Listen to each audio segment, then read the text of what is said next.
Onda 44 urte, aion honek jarri zuen, konsegitu nun, ordu lektibutan jartzea, kalgun normala da. Ni gorkoten ez Barakaldoko eskola publiko bat zakurran ipur dira, eta bai, honea etortzen betxolaria, astero ordu bete ematea eta bar. Orduan zen, permizia oiatzu da.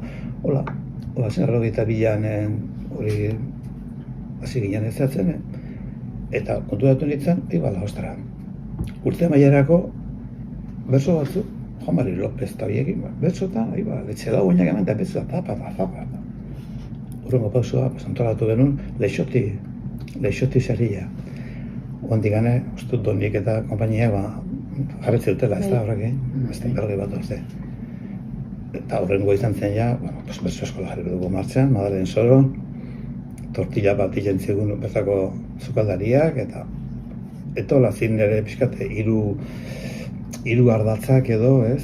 Eskola barruan ordu lektibutan ordu bete, bertso eskola, destakatzen zutenekin, eta gero, horien plazaratzea, Leixoti saria zen, ez? Eta, pixkat hola hasi ginen, hiru zutabe horiekin.